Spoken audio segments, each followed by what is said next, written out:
Assalamualaikum warahmatullahi wabarakatuh. Alhamdulillah hamdan katsiran thayyiban mubarakan fi kama yuhibbu rabbuna wa yarda. Wassallallahu wasallam wa baraka ala nabiyil karim wa ala alihi wa ashabihi wa man tabi'ahum bi ihsanin ila yaumiddin wa ba'd. Para jemaah, mendekati di bulan Ramadan ini, kita memohon kepada Allah Subhanahu wa taala semoga Allah takdirkan kita semua dapat menemui dan berjumpa dengan bulan yang penuh dengan kemuliaan tersebut. Dan mudah-mudahan Allah memberikan kita taufik, hidayah agar bisa memaksimalkan di bulan tersebut hingga akhirnya Allah Subhanahu wa taala memberikan ganjaran kita semua kepada surganya yang penuh dengan berbagai macam kenikmatan. Amin Allahumma amin. Baik. Mas sekalian, kita akan melanjutkan pembahasan tentang al-imanu bil yaumil akhir, iman kepada hari akhir. Dan kita sampai kepada bab tentang kebangkitan. Hari dibangkitkannya seluruh manusia di hadapan Allah Subhanahu wa ta'ala. Seluruh makhluk. Ya, karena binatang juga ada yang dibangkitkan untuk diberikan keputusan terhadap perbuatan-perbuatan kezaliman terhadap binatang. Tapi fokus kita yang dibangkitkan adalah seluruh manusia, mulai dari manusia yang pertama kali hidup di muka bumi ini sampai manusia yang terakhir kali hidup di muka bumi ini. Dikumpulkan oleh Allah Subhanahu wa taala, dibangkitkan dari alam barzah atau alam kuburnya. Untuk apa? Untuk mengalami pengadilannya Allah. Untuk dihitung semua amal-amal yang pernah dia lakukan ketika dia hidup di dunia. Entah amal kebaikan ataupun amal keburukan, semua dihitung. Tidak ada yang terlewati amal-amal yang dilakukan oleh hamba-hambanya. Dan untuk mendapatkan balasan, nggak cuma dihitung para jamaah, tetapi juga dibalas. Yang baik pun diberi ganjaran, yang buruk pun harus diselesaikan. Allah Subhanahu wa ta'ala berfirman, A'udzubillahi minasyaitonirrajim. Walillahi ma fis samawati wa ma fil ard liyajziyal ladzina asa bima amilu wa yajziyal ladzina ahsanu bil husna. Kepunyaan Allah lah apa yang ada di langit dan apa yang ada di bumi, supaya dia memberi balasan kepada orang-orang yang berbuat jahat terhadap apa yang telah mereka kerjakan. Sehingga orang-orang jahat yang mereka hari ini mungkin kita lihat, mereka tidak mendapatkan pengadilan, tidak mendapatkan balasan di dunia ini. Mereka sepertinya hidup enak dan nyaman, dan kemudian mereka meninggal dalam kemapanan dan kemewahan. Ingat, ada hari kebangkitan, ada hari akhirat, ada hari pembalasan. Mereka yang tampak kelihatannya hidup enak di dunia, padahal mereka berbuat jahat, Allah Subhanahu wa ta'ala akan balas perbuatan mereka. Sebaliknya, orang-orang yang berbuat baik, yang mereka hidup dalam kesusahan, yang mereka hidup dalam kondisi tidak sesuai dengan perbuatan baiknya, dan dia meninggal dalam kondisi seperti itu, maka jangan khawatir, karena ada hari pembalasan. Allah akan memberi balasan seadil-adilnya. Dan memang yang paling adil adalah Allah Subhanahu wa ta'ala. Nah, dari sini kemudian Allah Subhanahu wa ta'ala ketika bicara kebangkitan memberikan kaitan antara dalil Al-Quran maupun dalil panca indera maupun dalil logika, untuk membantah orang-orang yang gak percaya dengan kebangkitan. Dalil panca indera Allah berikan 5 tempat dalam Al-Quran. Adanya orang-orang yang dibangkitkan oleh Allah Subhanahu wa ta'ala. Dan manusia melihatnya saat itu. 5 peristiwa. Kisah kaum Nabi Musa. Kejadian yang menimpa Uzair. Nabi Isa menghidupkan orang mati. Nabi Ibrahim ketika kemudian mencincang 4 burung dan kemudian dihidupkan oleh Allah Subhanahu wa taala. Dan orang-orang yang Allah ceritakan tentang kebangkitannya. Sehingga di masa-masa dahulu, di zaman-zaman dahulu terbukti Allah memberikan kekuasaan kepada sebagian nabinya, atau Allah menampakkan kekuasaannya dengan membangkitkan orang mati. Sehingga orang-orang dahulu pernah melihat dengan mata kepalanya sendiri, ternyata ada orang yang sudah dikubur bisa bangkit lagi. Jadi kalau sekarang kan nggak perlu dibuktikan para jemaah. Kalau sekarang dibuktikan, ini ya, kita aja lihat ada pocong aja udah ketakutan, dikira itu kebangkitan dari alam kubur para jemaah. Jadi ini ya, tadi bisa dicek sendiri, ya, karena kisahnya panjang-panjang. 5 peristiwa yang Allah Subhanahu wa ta'ala nyatakan secara panca indera ada orang yang sudah dibangkitkan. Karena ini diberitakan dalam Al-Quran, kita nggak perlu meragukannya. Walaupun kita nggak melihatnya sendiri, karena kita beriman kepada Al-Quran 100% yakin tanpa keraguan. Jangan seperti orang sekarang yang kebanyakan meragukan firman Allah, kitab suci Al-Quran. Ragu mereka, ya. Karena ya inilah di luar logika katanya. Nah, ini repot. Ini Allah bantah semuanya para jemaah. Nah, kemudian secara logika Allah berikan pula pemahaman kebangkitan itu pasti adanya. Dengan apa? Allah Subhanahu wa ta'ala ceritakan dulu tentang penciptaan manusia yang pertama. Ya. Bagaimana manusia itu diciptakan dari tanah, kemudian dari setetes mani, kemudian segumpal darah, kemudian menjadi segumpal daging, kemudian Allah sempurnakan, ya, ditetapkan di dalam rahim ibunya, sampai kemudian dilahirkan menjadi bayi, dan berangsur-angsur sampai dewasa, sampai meninggal. Manusia menerima konsep penciptaan ini. Manusia menerima konsep kelahiran anak, atau konsep keajaiban penciptaan manusia di dalam rahim ibu. Inilah ayat yang kemudian dibuktikan secara ilmiah dalam dunia kedokteran. Ayat ini mendahului ilmu kedokteran. 14 abad yang lalu Allah sudah menceritakan proses penciptaan manusia. Ilmu kedokteran membenarkan ayat ini, para jemaah. Nah, agak lucu kalau kemudian ayat-ayat tentang penciptaan manusia kita terima, tetapi ayat tentang kebangkitan kita tolak. Ini nggak bisa. Di satu sisi kita menerima penciptaan manusia dari rahim ibu, di sisi lain kita menolak yang ada di kuburan kemudian bisa hidup lagi. Enggak. Sehingga Allah Subhanahu wa ta'ala nyatakan, ya, kalau Allah mampu menciptakan manusia di dalam rahim ibu, maka Allah pun mampu membangkitkan manusia dari dalam kuburnya. Mudah bagi Allah.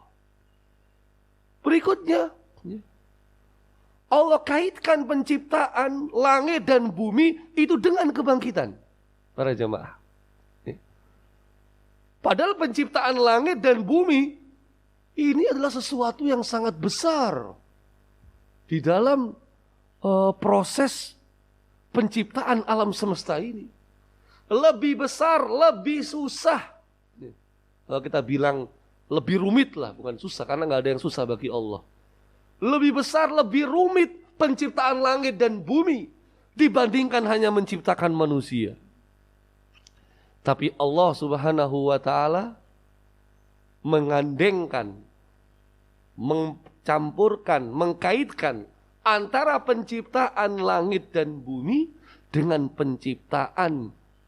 kebangkitan manusia pada hari akhirat kelak. Artinya apa? Kalau Allah mampu menciptakan langit dan bumi ini, Allah pun mampu membangkitkan manusia dari dalam kuburnya. Allah gabungkan pula dalil kebangkitan dengan penciptaan beraneka ragam dan tumbuhan. Allah Subhanahu wa taala fa ahyayna bihil arda ba'da mautiha. Kami hidupkan bumi setelah matinya dengan hujan itu. Ada kekeringan, ada yang dari gersang kemudian menjadi tumbuh kehijauan, para jemaah. Itu Allah Subhanahu wa taala yang berkehendak seperti itu. Dari biji bisa menjadi tanaman. Dari bibit bisa kemudian buahnya kita nikmati. Dari nggak ada menjadi ada, itu tumbuhan. Kalau Allah mampu menghidupkan tumbuh-tumbuhan, apalagi hanya sekedar membangkitkan manusia. Mudah bagi Allah, para jemaah. Disambung pula Allah Subhanahu wa taala mengkaitkan antara api yang keluar dari pohon yang hijau dengan kebangkitan. Allah Subhanahu wa taala bertanya, "A antum asya'tum syajarataha am nahnul munzi'un?" Siapa yang menjadikan kayu itu? Kamu atau kami yang menjadikan? Kalau kita kemudian membuat api dari potongan kayu dari pohon yang warna hijau, ternyata api itu bisa muncul. Padahal kayu dari pohon yang hijau ini, karena pohonnya hijau, dia mengandung sesuatu yang basah. Tetapi kenapa kemudian api itu bisa muncul? Ini adalah Allah Subhanahu wa taala yang berkehendak seperti itu. Lah kalau api bisa muncul dari pohon hijau yang basah, kenapa Allah kemudian susah untuk membangkitkan manusia-manusia pada hari kiamat kelak? Allah lanjutkan lagi para jemaah. Ya. Kenapa sih kok harus dibangkitkan lagi manusia? Para jemaah, inilah kebijaksanaan dan keadilan Allah Subhanahu wa ta'ala. Afahasibatum annama khalaqnakum abasa wa annakum ilaina la turja'un. Apakah kamu mengira kami menciptakan kamu itu cuma main-main saja dan kamu tidak akan dikembalikan kepada kami? Oh, Allah sudah katakan ini. Memangnya kita itu cuma diciptakan, terus kemudian kita main-main, kemudian kita tidak dikembalikan lagi, semua amal yang kita lakukan tidak dihitung lagi, tidak dihisap lagi. Oh tidak, para jemaah. Ternyata semua yang kita kerjakan ini akan Allah berikan ganjaran kalau itu kebaikan. Allah akan berikan balasan kalau itu keburukan. Maka kita melihat hari ini, ada orang yang kemudian diadili secara zalim. Bukan diadili, itu nggak adil. Ya, dizolimi. Kemudian dia meninggal dalam kezoliman. Ya. Ada orang yang jahat tidak mendapatkan pengadilan. Malah kejahatannya semakin merajalela. Dan dia meninggal dalam kenikmatan. Seakan-akan yang kita lihat di dunia ini tidak adil. Tapi bagi orang beriman, tenang. Yakinlah. Kalau mereka tidak bisa mendapatkan keadilan, kalau mereka tidak bisa diadili di dunia ini, Allah Subhanahu wa ta'ala akan mengadili mereka semua nanti ketika mereka dibangkitkan. Sehingga kenapa harus dibangkitkan? Kenapa harus ada kebangkitan? Allah akan adili seadil-adilnya. Alaihissallahu bi ahkamil hakimin. Yaitu semua perbuatan yang belum tuntas di dunia, para jemaah. Makanya hati-hati kalau kita kemudian enggak bisa memaafkan orang, ya, atau ada orang yang kemudian urusan sama kita belum selesai di dunia para jamaah, itu nanti akan kita selesaikan di akhirat. Ini memang kayaknya kan kok gampang lah, orangnya sudah lupa gitu ya. Orangnya udah meninggal, hati-hati para jamaah ya. Kalau orangnya tidak ridho sampai dia meninggal dunia, maka kita harus menghadapi pengadilan Allah Subhanahu wa ta'ala. Kalau orangnya tidak maafkan kita sampai meninggal dunia, maka kita akan selesaikan di akhirat semuanya. Makanya kan kalau ada orang meninggal itu kan kepada bapak ibu yang hadir maupun yang enggak hadir, tolong maafkan kan gitu. Ya. Jenazah mayit saudara bapak ibu kami ini, ya. Ataupun kalau ada hutang, tolong diikhlaskan, atau kalau belum bisa ikhlas, silakan menghubungi keluarga gitu. Ini penting. Jadi sesuatu yang tidak bisa diselesaikan di dunia akan diselesaikan di akhirat. Termasuk mereka-mereka yang berbuat zalim, semua akan dicatat. Nah, kalau orang beriman paham tentang konsep kebangkitan ini, dia akan selalu mewaspadai dirinya. Dia akan selalu menjaga dirinya supaya tidak berbuat buruk di dunia ini. Supaya tidak menzalimi orang lain di dunia ini. Kenapa? Karena sekecil apapun akan Allah adili di akhirat ketika mereka dibangkitkan. Mereka nggak percaya tentang kebangkitan, nggak masalah. Tapi mereka nggak percaya pun mereka akan dibangkitkan dan mereka akan dihisap oleh Allah Subhanahu wa ta'ala. Itu yang berbuat jahat. Yang berbuat baik pun para jamaah nggak usah khawatir. Emang ini kadang-kadang kita keliru. Kita berbuat baik kepada orang lain supaya orang lain itu berbuat baik sama kita, Pak. Ini memang konsepnya agak keliru. Kenapa? Sekarang tak garuk punggungmu, besok kamu garuk punggung saya. Bukan begitu sebenarnya konsep Islam. Apa perbuatan baik yang kita lakukan hari ini kita tidak menuntut balasan dari orang tersebut. Kita hanya menuntut balasan dari Allah Subhanahu wa ta'ala. Sehingga ketika kita sudah berbuat baik kepada orang lain, kemudian orang lain itu lupa dengan kebaikan kita, atau orang lain itu tidak membalas kebaikan kita nggak perlu khawatir para jamaah.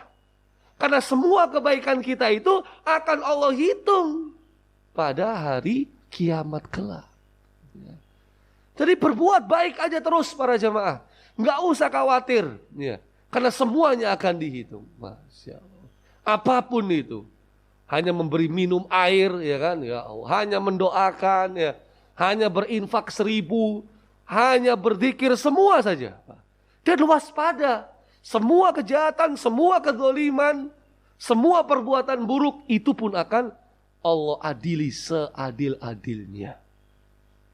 Jamaah sekalian, kita lihat ayat-ayat yang lain. Am hasibal ladina tarahus siya an naj'alahum kalladina amanu wa amilus solihat sawa'un mahyahum wa mamatuhum sa'a ma yahkumun. Apakah orang-orang yang membuat kejahatan itu menyangka bahwa kami akan menjadikan mereka sama seperti orang-orang yang beriman dan mengerjakan amal soleh? Sama antara kehidupan kematian mereka? Enggak sama para jemaah. Ini ayat buat orang-orang jahat. Emangnya sekarang dirimu jahat, kemudian dirimu sama dengan orang-orang baik itu? Kejahatanmu bisa diselesaikan begitu? Hanya dengan engkau berbuat baik, infak, misalnya menunaikan haji, umroh, selesai kejahatanmu? Enggak bisa. Semua akan dihitung kembali. Am naj'alul ladina amanu wa amilus solihat kal mufsidina fil ard am naj'alul muttaqina kal fujjar. Patutkah kami menganggap orang-orang yang beriman dan beramal soleh sama dengan orang-orang yang berbuat kerusakan di muka bumi? Emang sama itu? Enggak. Apakah sama orang bertakwa dengan orang maksiat? Enggak para jemaah. Tenang saja. Kalau hari ini orang-orang jahat, misalnya para jemaah. Hari ini ada orang-orang jahat yang tampak dia itu tidak tersentuh apapun. Kejahatannya tidak bisa diadili dalam pengadilan. Atau bahkan kemudian pengadilannya pun bersinergi dengan kejahatan. Na'udzubillah, jangan sampai para jemaah ya. Kalau misalnya hari ini ada pengadilan yang kemudian malah membela orang-orang yang jahat, membela orang-orang yang kuat, orang-orang yang lemah, orang-orang yang gak punya kekuatan, mereka semakin terdolimi, semuanya akan dihitung oleh Allah Subhanahu wa ta'ala pada hari kebangkitan kala. Allah Subhanahu wa ta'ala kemudian menggabungkan tentang kiamat itu dengan inna dan anna, sesungguhnya dan sesungguhnya para jemaah. Ini lebih penekanan lagi. Inna sa'ata atiyata. Sesungguhnya kiamat. Kalau yang ayat yang ana, wa inna sa'ata. Allah Subhanahu wa ta'ala gabungkan antara inna dan ana. Ini menunjukkan penekanan lagi bahwa kiamat itu pasti datang. Apalagi kemudian Allah bersumpah. Allah bersumpah bahwa kiamat itu pasti akan datang. Kalau sumpah kita kan masih bisa dikamuflase para jemaah. Tapi kalau Allah yang bersumpah, maka kiamat itu pasti akan terjadi. Semuanya itu pasti akan terjadi. Ditambah lagi, Allah juga memerintahkan Rasulnya. Rasul juga harus bersumpah, kebangkitan pasti terjadi. Masya Allah. Apa sumpahnya itu? Qul bala wa rabbi, demi Tuhanku. Jadi sumpahnya demi Allah. Kiamat itu pasti akan terjadi. Hari kebangkitan itu pasti akan terjadi, Pak. Jadi Allah yang bersumpah, Rasul ya yang bersumpah. Ini pasti benar-benar terjadi para jemaah. Ditambah lagi, bagi orang-orang yang mendustakan kebangkitan, Allah pun akan mencela mereka. Allah celah. Qad khasiral ladina kadzabu biliqa'illah wa ma kanu muhtadin. Rugi orang-orang yang enggak percaya tentang kebangkitan, tentang hari pertemuan mereka dengan Allah ini. Mereka enggak dapat petunjuk. Maka kita harus percaya para jemaah. Yakin, seyakin-yakinnya 100%. Enggak boleh ada keraguan sedikit pun. Dan Allah pun memuji. Bagi mereka yang percaya, Allah puji. Mereka itu yang percaya dengan hari kebangkitan. Kapan kebangkitan para jamaah? Ternyata Allah katakan kebangkitan itu dekat. Ata amrullahi fala tasta'jilu. Pasti datangnya kebangkitan hari kiamat itu. Jangan minta disegerakan. Tenang saja, pasti datang. Allah mencelah Tuhan-Tuhan yang disembah oleh orang-orang musyrik yang nggak bisa ngapa-ngapain ini. Tuhan-Tuhan selain Allah ini nggak bisa ngapa-ngapain, tapi malah disembah, dicela sama Allah Subhanahu Wa Taala. Tuhan itu nggak sama. Tuhan tuh beda. Tuhannya umat Islam dengan Tuhannya selain umat Islam itu beda. Tuhan tuh nggak sama. Silakan mereka punya Tuhan lain, tapi Tuhan kita cuma Allah. Karena sekarang itu ada kesatuan agama-agama dan kesatuan Tuhannya agama-agama. Sehingga ada pemahaman Tuhannya itu sama, jalannya berbeda. Ini sesat sekali para jemaah. Sesat sekali. Syirik yang lebih dari syirik gitu. Kalau syirik itu kan menyekutukan Allah. Ada Allah, ada sekutunya, ada tandingannya. Tapi kalau kesatuan agama menyamakan semua Tuhan itu satu loh. Wah, ini kan tambah ngeri itu para jemaah. Semua agama ini sama, cuma jalannya berbeda-beda. Wah, ini jelas agama itu beda, Pak. Jadi gara-gara untuk merawat kebinekaan, ya, menjaga kepersatuan dan kesatuan, kita harus leburkan agama itu jadi satu. Wah, ini gila para jemaah. Nggak bisa. Nggak bisa. Ya. Nggak bisa. Silakan semua beragama sesuai keyakinan masing-masing, tetapi masalah konsep ketuhanan beda. Makanya kita nggak boleh didoakan sama yang beda Tuhan dengan kita. Karena ketika mereka berdoa, mereka menyeru Tuhan mereka. Ketika kita berdoa menyeru Tuhan kita. Masuk jamaah Al-Fajar didoakan pendeta, amin Pak Pendeta, terima kasih doanya. Loh, ini kan ngawur Pak. Ya. Nggak mungkin, insya Allah jamaah Al-Fajar nggak mau. Ya. Mohon maaf Pak Pendeta, kalau mau mendoakan saya, tolong sebut nama Allah, karena Tuhan saya Allah. Nah, gitu. Ya, bukan Tuhan Yesus Pak Pendeta. Itu bukan Tuhan saya. Nah, gitu. Ya. Nah, kemudian malah nggak karu-karuan sekarang. Sehingga agama itu seperti pakai baju aja. Ya. Besok pakai baju ini agama Islam, besoknya ganti baju.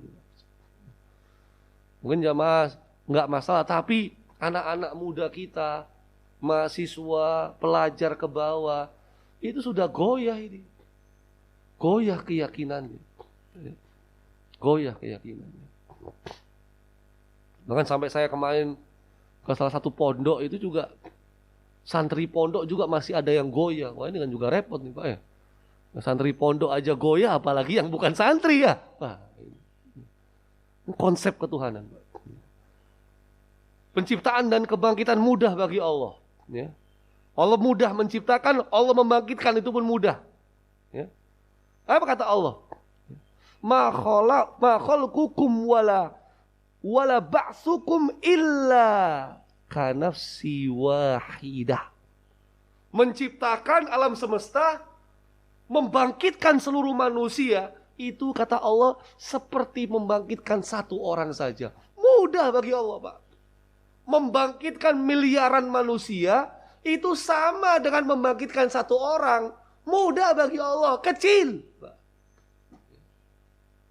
Bahkan sampai Allah kemudian nyatakan, kita itu kalau dibangkitkan seperti bangun dari tidur.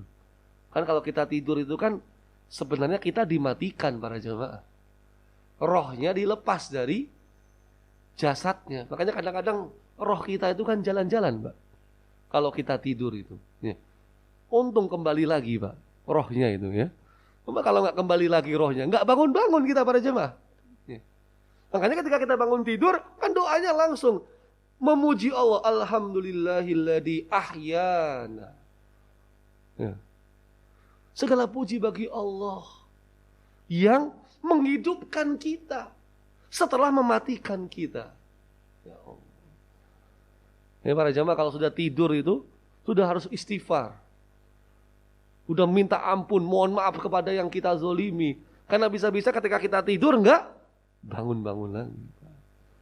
Nah setelah kita meyakini kita dibangkitkan, terus kita kemana para jemaah? Dibangkitkan di mana? Ada yang ingat enggak? Kita dibangkitkan kemudian dikumpulkan di mana? Sebuah tempat yang bernama Padang Mahsyar. Ayo kita lanjutkan Pak di sisa waktu ini. Padang Mahsyar. Padang Mahsyar itu sama dengan bumi kita hari ini atau beda? Sama atau beda para jemaah? Ada 3 pendapat. Dan pendapat yang terpilih adalah bumi yang ini sebenarnya. Jadi Allah Subhanahu wa taala ketika berfirman yauma tubaddalul ardu ghairal ardi was samawat wa barazu lillahil wahidil qahhar. Pada hari ketika bumi diganti dengan bumi yang lain, langit pun diganti dengan langit yang lain. Sehingga bumi ini kan sudah hancur dengan hari kiamat, tetapi Allah jadikan bumi ini kembali lagi. Cuman hanya seperti hamparan saja. Ya. Untuk tempat manusia-manusia itu dibangkitkan. Karena nanti kan kita logikanya main. Kan kiamat, kan hancur bumi ini. Kuburannya kan buyar semua. Gak ada orang yang dalam kuburan. Kok tiba-tiba kemudian kita bisa bangkit lagi? Itu kalau main logika begitu emang Pak. Ya. Lah akal kita ini kan gak mampu untuk memahami kekuasaan Allah. Coba 50 tahun yang lalu ada orang yang ngomong, ribuan kitab tak taruh di saku saya.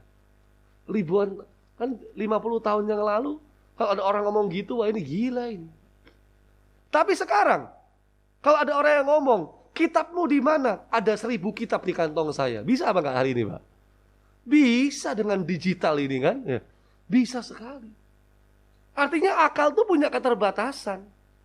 Maka Allah Subhanahu wa taala bantah ini. Mudah bagi Allah mengumpulkan kembali, menyatukan kembali, membangkitkan mudah. Yang meninggal di lautan, yang meninggal jasadnya enggak diketemukan, mudah bagi Allah. Allah yang berkuasa. Sehingga ketika dibangkitkan, dikumpulkan di sebuah padang yang namanya padang mahsyar. Seluruh manusia yang pernah hidup dan pernah mati dikumpulkan semuanya, para jemaah. Ya, dikumpulkan dalam keadaan mereka itu hufatan, gurotan, gurlan. Mereka itu enggak pakai sandal, enggak pakai pakaian, dan mereka dibangkitkan sebagaimana mereka lahir, yaitu tidak pernah dikhitan. Ya. Berarti apa? Kembali lagi, laki perempuan. Ya. Karena khitan itu kan laki-laki wajib, perempuan sunnah. Jadi laki perempuan juga bisa dikhitan. Nah, berarti telanjang. Iya. Makanya kan Aisyah bertanya, bagaimana mereka bisa telanjang? Apa mereka nggak saling melihat aurat satu sama lain? Maka kata Rasulullah, kondisi peristiwa saat itu lebih menegangkan dibandingkan urusan aurat. Di mereka sudah pada ketakutan, nggak perlu ngurusi aurat orang lain. Tapi apakah nanti mereka dipakai baju? Iyalah Pak.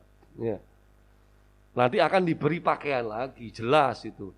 Bangkitnya telanjang, kemudian Allah kasih pakaian. Ya. Jadi nggak telanjang terus Pak. Oh ya enggak ada kalau begitu. Siapa yang diberi pakaian pertama kali? Nabiullah Ibrahim alaihissalam. Orang pertama. Ini menunjukkan kemuliaan Nabi Ibrahim, bapaknya Nabi dan Rasul. Kita, Rasulullah memberikan keterangan, al-mayyit yub'asu fi siyabihi allati yamutu fiha. Dia akan dibangkitkan dengan pakaian yang dikenakannya ketika mati. Kita kalau mati pakai pakaian apa para jemaah? Jas atau baju koko? Kain kafan kan? Makanya kemudian Mu'adz bin Jabal tatkala hendak menguburkan jenazah ibunya, beliau meminta agar jenazah ibunya dikafani dengan pakaian yang baru. Maksudnya apa? Kain kafannya itu kain kafan yang baru gitu. Kenapa? Karena nanti akan dibangkitkan dengan pakaian ini. Masya Allah. Kain kafan yang baru. Jadi beli aja yang baru Pak. Jangan yang sisa-sisa. Kurang lagi, waduh. Jangan. Ini bukan masalah sekedar memandikan, mensolatkan, menguburkan. Enggak. Nanti dia dibangkitkan dengan ini. Digiring ke padang mahsyar dalam kondisi berbeda-beda para jemaah. Ya. Ada yang kemudian dia itu dalam kondisi berjalan. Ya. Ada yang kondisi berkendaraan. Ada juga watujarruna ala wujuhikum. Kondisinya wajahnya diseret-seret. Jadi ketika dibangkitkan, dikasih pakaian, digiring ke padang mahsyar. Ngumpul semua ke padang mahsyar. Ada yang jalan kaki, ada yang naik kendaraan. Nggak usah ditanya Pak ya, Ustadz kendaraannya apa? Nggak usah ditanya itu Pak ya. Pokoknya naik kendaraan. Wallahu alam itu apa nanti ya, nggak dijelaskan soalnya. Nanti dirasakan sendiri aja. Para jamaah kira-kira mau yang jalan kaki atau yang naik kendaraan? Ya. Tetapi yang paling parah yang ini para jemaah. Wa tujarruna ala wujuhikum. Diseret wajahnya, Masya Allah. Jadi kan Ini orang buruk ini. Ya. Makanya kemudian para sahabat bertanya, kok bisa orang-orang itu jalan di atas wajah-wajahnya mereka pada hari kiamat? Maka Rasulullah tanya balik, kita itu bisa jalan hari ini dengan kaki kita, itu kan dengan kehendak Allah. Ada orang yang kakinya bermasalah, ada orang yang kemudian dia tidak bisa berjalan sempurna, ada orang yang dihilangkan kakinya, itu kehendak Allah. Lah ini kemudian kalau pada hari kiamat nanti Allah bisa balikkan dia jalan pakai mukanya, pakai wajahnya, emang sulit bagi Allah? Kan enggak. Jadi nanti ada para jamaah yang jalannya enggak pakai kaki tapi pakai kepala, pakai muka para jamaah, ya. Seperti apa itu? Waduh, ya. Naudzubillah. Jangan sampai. Insya Allah jamaah Al-Fajar naik kendaraan semua, insya Allah para jamaah, ya. Nah, ini Allah berikan Rasulullah SAW berikan sedikit keistimewaan bagi mereka yang meninggal karena mati syahid. Mati syahid para jamaah, ya. Meninggal karena jihad di jalan Allah. Jadi matinya bukan karena perang yang enggak jelas. Ini dia mati syahid. Rasulullah bersumpah, walladzi nafsi biyadi, demi zat yang jiwaku berada di tangannya. Orang yang meninggal dunia karena mati syahid, dia terluka di jalan Allah Subhanahu wa taala. Dia akan datang pada hari kiamat. Bagaimana kondisinya? Ila jaa yaumal qiyamah wal launu dam, bercucuran darah. Masya Allah. Ini darahnya masih ngalir Pak sampai hari kiamat itu. Tetapi jangan horor, jangan serem Pak, enggak. Ya. Rihul mis. Ternyata walaupun dia bercucuran darah, baunya bau wangi. Minyak kasturi, Masya Allah. Jadi bukan horor, wih ini kok ada yang hidup lagi berdarah-darah, enggak. Justru dia ini ketahuan, oh ini mujahid ini. Pahlawan-pahlawan nasional Nusantara berdarah-darah, bangkit ternyata berdarah-darah dengan bau wangi. Atau seperti ini para jamaah, ahli siam. Nah, insya Allah ini bulan Ramadan ketahuan, karena kan orang puasa ini bau mulutnya seperti bau minyak kasturi juga. Dan nanti pada hari kiamat ketika dibangkitkan, ya, bau orang yang ahli puasa tercium pada hari kiamat. Kita bersebelahan gitu, wah ini kok mulutnya kok bau wangi ya. Wah ini dulu di dunia dia ahli puasa. Termasuk ini pula muadzin, Masya Allah. Ini bukan pekerjaan remeh muadzin ini para jamaah, ya.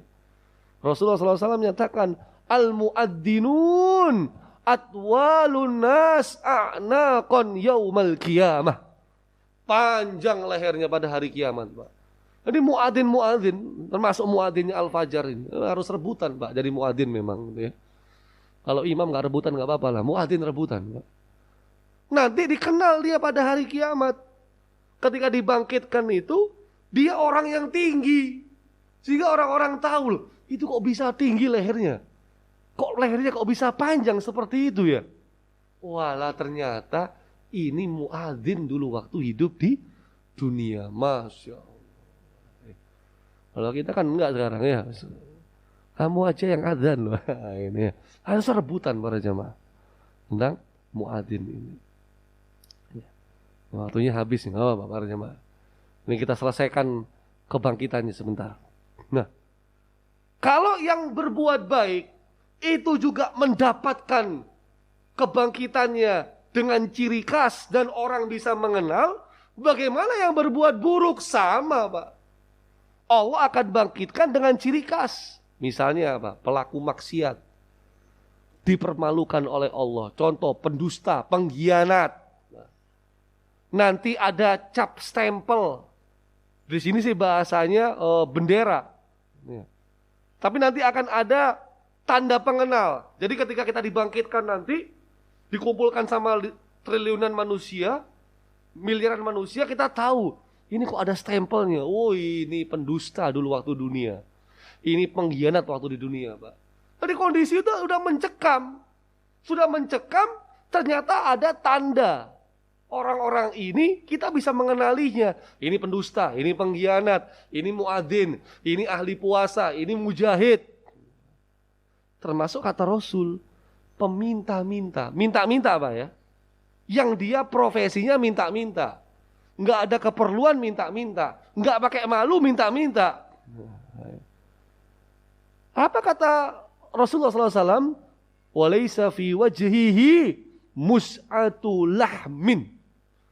Dia menemui Allah dalam keadaan tidak ada sepotong daging di wajahnya. Ada tengkorak berarti. Cuman tengkorak toh. Kita langsung tahu loh, ini kok nggak punya wajah. Ini kok nggak ada daging di wajahnya, kok tengkorak. Oh, ini dulu profesinya pengemis. Dia minta-minta tiap hari padahal nggak ada keperluan dan dia nggak malu. Termasuk juga para jamaah, ya. 2 slide terakhir. Kita nggak tuntaskan pembahasan mahsyar, insya Allah bulan depan libur Pak, bulan depannya lagi. Entah, mudah-mudahan kita akan selesai sampai surga neraka pokoknya para jamaah ya. Kita akan selesai pelan-pelan aja iman kepada hari akhir. Sombong, orang sombong. Sombong hartanya, sombong jabatannya, sombong nasabnya, sombong kekuasaannya. Itu kata Rasulullah SAW, yuhsyarul mutakabbirun yaumal qiyamah amsalad darri fi suwarir rijal yaksyahumudzullu min kulli makan. Dia dibangkitkan seperti semut kecil, Pak. Semut kecil tapi wujudnya manusia. Waduh, ini gimana nih, Pak? Ya. Wallahu alam nih. Ini Allah memang maha berkuasa nih. Ya. Mau bangkitkan manusia dalam kondisi apapun ini Allah maha kuasa. Ini kemudian dibangkitkan dalam kondisi dia seperti semut kecil. Wajahnya manusia, naudzubillah. Huma naudzubillah. Ya, kok bisa jadi semut kecil wajah manusia? Ya, naudzubillah. Kemudian dia diliputi kehinaan segala penjuru. Waduh, hati-hati para jemaah. Jangan sampai sombong.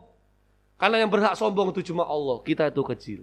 Dan yang terakhir yang Rasulullah berikan petunjuk, itu orang yang poligami gak adil, Pak. Nah, ya. Ini dia. Punya 2 istri, gak adil.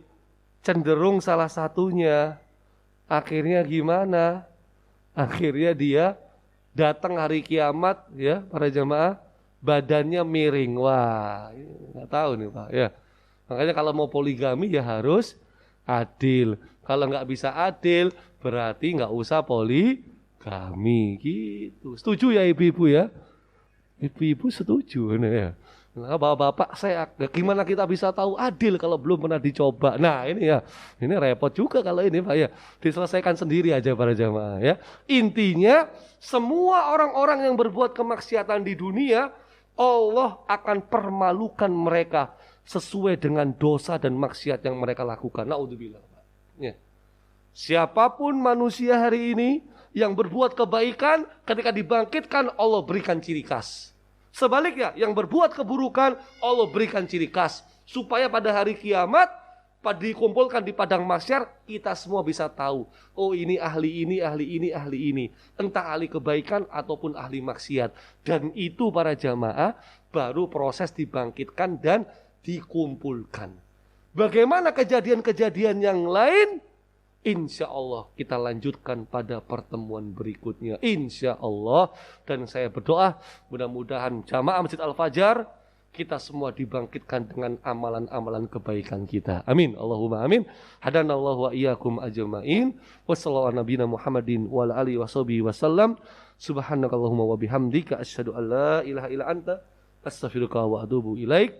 Walafu minkum wassalamu alaikum warahmatullahi wabarakatuh.